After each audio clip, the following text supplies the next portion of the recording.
Yo, di sini kita kembali lagi bakalan ngebahas film-film yang menarik untuk diceritakan. Dengan siapa lagi kalau bukan Jonah Visual.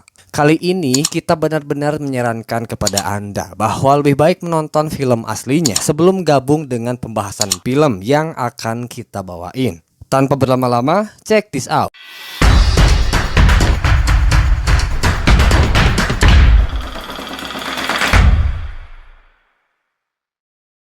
Mengawali episode ini, kita diberitahukan satu informasi penting mengenai sebuah berita yang berhubungan dengan citra kepolisian. Rekaman percakapan antara perwakilan perampok yakni Profesor dengan Raquel yang mewakili kepolisian sengaja dibocorkan oleh Profesor untuk memperburuk citra polisi di mata publik, terkhusus untuk Raquel. Media jelas menyinggung dengan mengkritik keras Raquel atas keputusannya yang lebih memilih menyelamatkan Allison Parker seorang diri dibandingkan menyelamatkan 8 orang sandera. Nyatanya hal itu sangat berpengaruh karena di sini publik pelan-pelan mulai berpihak kepada para perampok. Media pun mengira bahwa tujuan para perampok berada di dalam sana adalah untuk melakukan protes terhadap institusi keuangan negara. Terlepas dari itu, tim kepolisian kembali mendapatkan kemajuan setelah berhasil mengungkap identitas salah satu perampok, yakni Berlin. Keberhasilan tersebut tak luput dari kecemerlangan tim forensik yang menemukan kancing jas kepunyaan Berlin di sela-sela jok mobil. Tapi itu semua nyatanya merupakan hal yang disengaja karena Profesor sendiri yang meletakkan kancing tersebut di dalam mobil. Ini mengindikasikan bahwa semua itu merupakan sebuah bentuk hukuman kepada Berlin atas kesalahannya yang telah membunuh salah seorang sandera. Sebelum membahas lebih lanjut mengenai Berlin, seperti biasa kita kilas balik dulu ke masa-masa Profesor dan kawan-kawan menjalani sesi pembelajaran di rumah pengasingan. Sampai sejauh ini kita masih belum mengetahui bagaimana caranya para perampok keluar dari gedung percetakan uang. Bila melihat kondisi sekarang, tentunya sangat mustahil untuk keluar dengan hadangan para polisi yang kapan saja siap menangkap mereka. Tak sampai di situ, polisi dapat mendeteksi jika para perampok yang berada di dalam melakukan tindakan penggalian. Namun, Profesor memiliki satu cara jitu yang dapat mengeluarkan mereka dari dalam gedung tersebut. Bagaimana caranya? Ialah melalui terowongan bawah tanah. Benar bahwasanya polisi dapat mendeteksi apabila mereka melakukan penggalian. Tapi hal itu hanya terbatas sampai kedalaman 15 meter. 5 tahun yang lalu, sebuah terowongan sepanjang kira-kira 500 meter dibangun tepat di bawah salah satu ruangan penyimpanan uang. Nah, melalui terowongan itulah mereka akan melarikan diri karena terowongan tersebut ternyata terhubung dengan hanggar yang selama ini menjadi tempat persembunyian Profesor. Tapi di sini mereka dihadapkan dengan masalah lain karena untuk sampai tersambung ke terowongan tersebut dibutuhkan peralatan lengkap dan waktu yang sangat lama, kira-kira selama 11 hari. Selama 11 hari itu dapat mereka manfaatkan untuk mencetak uang hingga terkumpul sampai 2.400 juta euro. Itu artinya Berlin dan kawan-kawan perampok mau tidak mau harus bertahan di sana selama 11 hari menahan segala tekanan serta mencegah masuknya para polisi. Oke, kita lanjutkan. Polisi telah mengungkap bahwa salah satu perampok yang dijuluki sebagai Berlin memiliki nama lengkap Andres Ponolosa Gonçalves. Berdasarkan sebuah laporan kepolisian, Berlin tak memiliki catatan yang menghubungkan ia dengan keluarga ataupun seorang teman. Hanya ada satu orang yang dapat dikaitkan dengan Berlin, yakni seorang narapidana, teman satu sel Berlin 7 bulan yang lalu.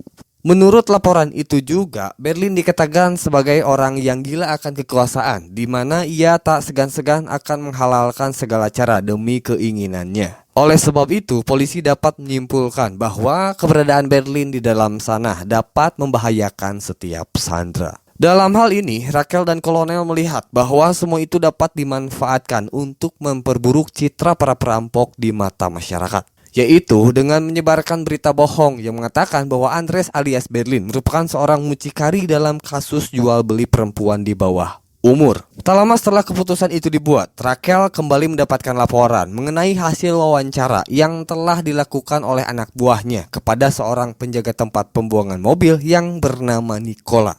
Ya, si Nicola yang kita bicarakan ini adalah penjaga tempat pembuangan mobil yang waktu itu pernah bertemu dan berhadap-hadapan dengan Profesor. Nantinya si Nicola akan dimintai untuk membantu kepolisian menggambar sketsa wajah yang dikatakan sebagai dalang perampokan yakni Profesor.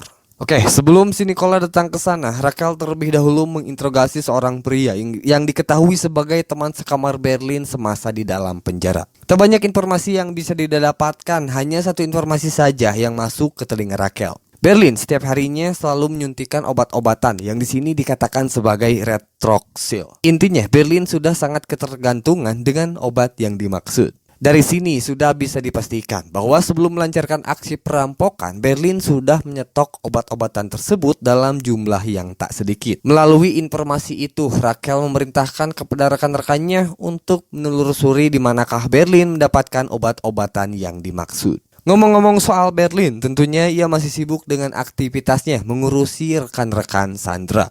Di momen itu, ia berbicara di hadapan para tawanan mengumumkan kematian Monica Gastambide. Efectivamente, la señorita Mónica, su compañera, ha sido... Padahal tanpa sepengetahuannya saat ini Monica masih hidup dan mulai pulih kembali setelah peluru yang berada di dalam kakinya berhasil dikeluarkan. Masih di tempat dan orang-orang yang sama, tim perampok menunjukkan sisi lainnya dengan berterima kasih kepada salah seorang tawanan yaitu Bapak Francisco Torres. Beliau yang diberikan tugas untuk mencetak uang berhasil mengumpulkan 300 juta euro dalam kurun waktu 40 jam. Don Francisco Torres. Hoy ha batido su propio récord, porque después de eso, di cuántos impreso Torres, dilo. 311 millones de... 311 millones. 300 es humilde. Gracias, señor Torres, gracias. Pues démosle el aplauso que se merece. Es usted un monstruo. Terlepas dari seremoni tersebut, seorang wanita bernama Mercedes yang merupakan guru dari anak-anak sekolah merasa khawatir dengan salah satu anak muridnya yang diketahui berada dalam pengawasan Berlin. Ia pun meminta kepada Berlin untuk berbicara secara pribadi, memohon agar mengembalikan anak muridnya itu kembali bersama teman-temannya. Tentu saja Berlin tak semudah itu menuruti permintaan Mercedes. Namun di sela-sela perbincangan tersebut, Mercedes berhasil mencuri sebuah gunting yang terletak di atas meja. Una experta, quizás pueda ayudarme a resolver. Hola. Salude, profesora. Sementara itu, tim kepolisian mulai bekerja bersama Nicola untuk mengungkap atau menggambar sketsa wajah dari seorang profesor. Tim kepolisian memiliki software khusus yang dapat mempermudah tugas Nicola dalam mengidentifikasi setiap detail yang mengarah kepada wajah profesor. Mendengar pergerakan yang sedang dilakukan oleh polisi, profesor segera bertindak cepat dan mencari solusi untuk mengatasi hal tersebut. Ia menggali segala informasi yang berhubungan dengan keluarga Nicola.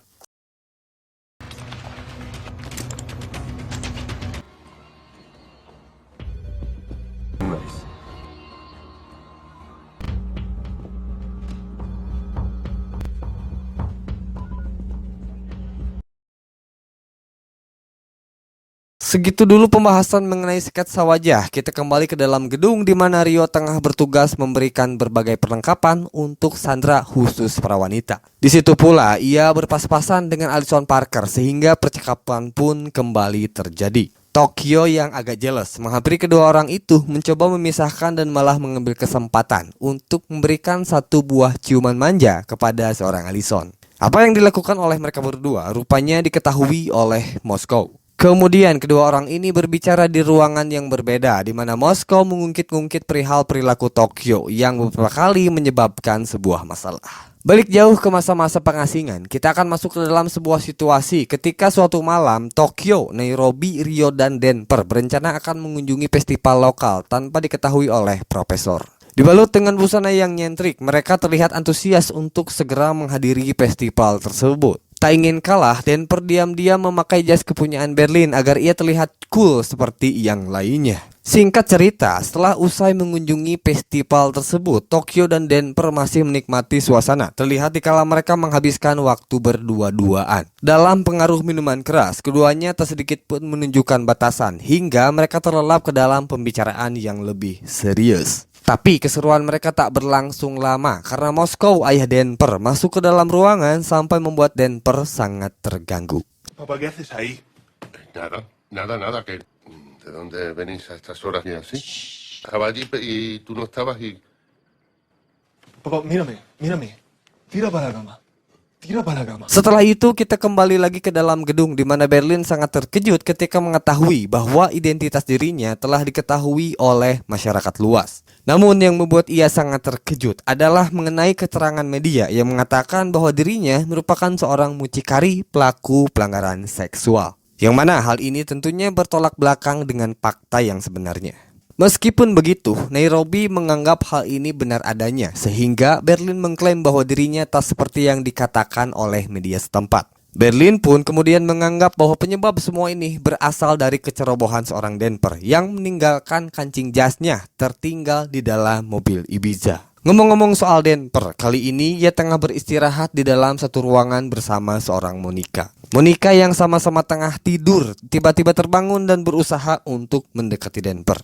Tersirat sebuah gestur seolah menggambarkan bahwa lama-lama Monica menaruh hati kepada Denper. Beberapa saat kemudian Denper terbangun dan menemukan pandangan Monica yang dari tadi tertuju kepadanya. Monica yang sebelumnya terlihat tunduk, kali ini berbalik karena dirinya malah menunjukkan keresahannya atas kondisi yang saat ini ia alami. Menyikapi hal itu, Denper mencoba menjelaskan dan sepakat untuk membawa Monica pergi ke kamar mandi. Di tempat yang berbeda, terlihat seorang profesor tengah berjalan ke arah kota dengan gelagat penuh kekhawatiran. Di sebuah persimpangan, ia melihat satu mobil polisi menepi di depan sebuah kafe. Kemudian, ia pelan-pelan mendekati mobil tersebut. Setelah kedua polisi masuk dan keadaan benar-benar aman, profesor kemudian menjalankan aksinya dengan mencoba masuk ke dalam mobil tersebut.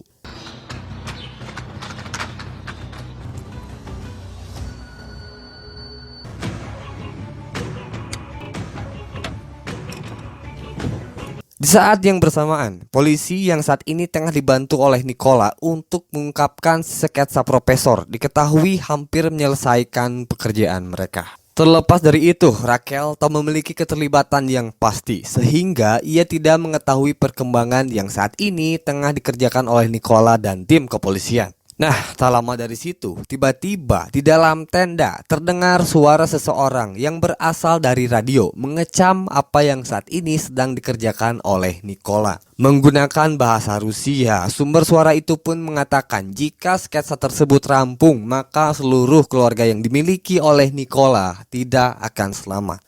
Я перед школой твоя видят, как твоя супруга с моей организацией в Костроме покидает супермаркет. Если ты больше никогда. Benar, suara tersebut berasal dari seorang profesor di mana ia menggunakan radio yang berada di dalam mobil polisi. Dengan begitu, Nicola yang menyadari ancaman tersebut dengan cepat menghapus hasil pekerjaannya. Cada noche. Alicia, не может не увидишь ни одну из них. ¿Quién cojones está emitiendo desde...? ¡Suelta eso! ¡Suelta! Защитит тебя, Николай. ¿Qué cojones te he dicho? ¿Qué es? ¿Qué? ¡Suelta eso! Situasi keheningan yang semulanya terjadi di dalam tenda berubah seketika setelah Nicola menghapus apa yang telah ia kerjakan.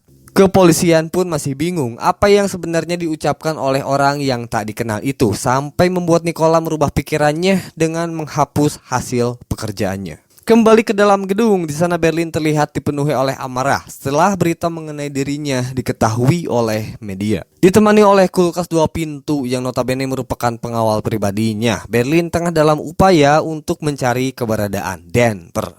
Meski sudah dibujuk oleh Nairobi untuk tidak menghukum Denper, Berlin tetap tak menggubris hingga berhasil menemukan keberadaan Denper yang pada saat itu tengah menemani Monica di ruangan toilet. Tak ayal, situasi ketegangan tak terhindarkan ketika Denper mengetahui Berlin akan menghukum dirinya gara-gara satu buah kancing jas. Situasi di sana benar-benar semakin menegangkan ketika Berlin menyadari keberadaan Monica yang kala itu tengah berada di dalam toilet. Akibatnya, kubu Berlin yang diperkuat oleh kulkas 2 pintu melayangkan senjatanya lalu dibalas oleh kubu Denper yang ditemani oleh Nairobi.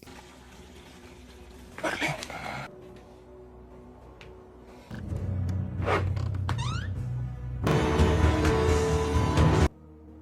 Te van a matar, hombre, es que pesa más. ¿A quién le vas a volar en la cabeza ahora, flipao? Pada akhirnya, Berlin memilih untuk mengalah dan tak lama dari situ panggilan terhubung dari profesor. Di dalam pembicaraan itu, Profesor memberitahukan bahwa terungkapnya identitas Berlin merupakan bentuk hukuman kepada Berlin. Sinceramente, creo que es una medida muy... ¿Cómo te...? Estoy viva. Namun bukan hal itu yang menjadi persoalan, karena di sini Profesor memerintahkan kepada Berlin untuk segera menjalankan rencana yang diberi nama Palencia. Dalam skenario yang diberi nama Palencia itu, para perampok memperlihatkan seolah-olah telah terjadi baku tembak di dalam gedung. Para tawanan yang berada di aula diperintahkan untuk berteriak sehisteris mungkin agar semakin memperjelas bahwa hal ini benar-benar terjadi. ¿Qué es eso? Varias armas disparando a la luz. Sube la escucha. Hay gente.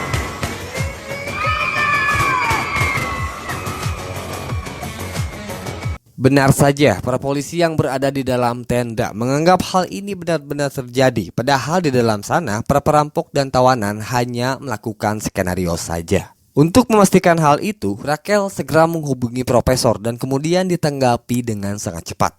Raquel menganggap apa yang terjadi di dalam sana merupakan sebuah insiden, namun Profesor menyangkal bahwa yang terjadi di dalam sana tak seperti yang diperkirakan oleh Raquel. Mengingat hal ini berhubungan dengan nyawa para sandera, Raquel meminta kepada Profesor untuk memberikan bukti hidup masing-masing dari para sandera. Sekian dulu untuk episode ini, kita ketemu lagi di video selanjutnya. Terima kasih telah menonton video ini sampai selesai. Dan jangan lupa berikan dukungannya dengan subscribe, like, dan komen. Assalamualaikum warahmatullahi wabarakatuh.